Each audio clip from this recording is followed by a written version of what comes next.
There was no electricity for about 10 days at Madhupur Dansari village. The local people has organized a roadblock putting the buckets and pots on the road, demanded for electricity in their area on Wednesday afternoon. There was no electricity from the past 10 years at the Madhupur Dansari village. Consequently, the local people were suffering scarcity of water in the areas. Similarly, there was also no electricity at Devipur, Kenania, Radhanagar and in other various villages, which is why the local people has organized a roadblock putting the buckets and pots on the road, demanded for electricity in the area on Wednesday afternoon.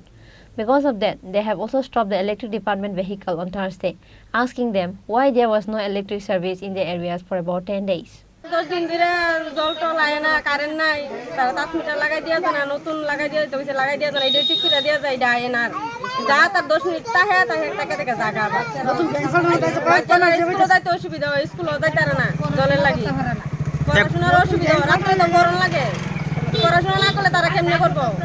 আজকে কতদিন ঘটনা? আজকে তো 10 দিন। আপনি জানাইছেন electric বিষয়ে? জানাইছি বলে তারা ফাড়াইলে কি তুমি এটা পুরান ধরে লাগাই দিয়ে তারা কিন্তু তার লাগাই দিয়ে তারটা কি তাহে কোনটা দঞ্চুরি মানুষ কি কম সবার ঘরে ঘরে ঘরে ঘরে সেলু আছে, চলে না সবাই। এই 10 মিটার তো চলেনি, নতুন লাগবে 10 মিটার, বাতাস এলি জায়গা দঞ্চুরি ব্যাঙে মুতলি জায়গা। এখন আপনারা কি করছেন? এখন আমরা ওটা গাড়ি আটক করে রাখছি, যতক্ষণ আমরা কারেন্ট না দিব, কারেন্ট যতদিন দিতে দেরি হইব ততদিন আমরা জল লাগবো, জল আইনা দিয়ে যাইতে হইব। In the end, the locals have released the electric department vehicle after one of the executives of electric department arrived and gave them assurance for providing and fulfilling their demands as soon as possible. Similarly, they have also withdrawn the roadblock. Bureau Report, Chini Khorang.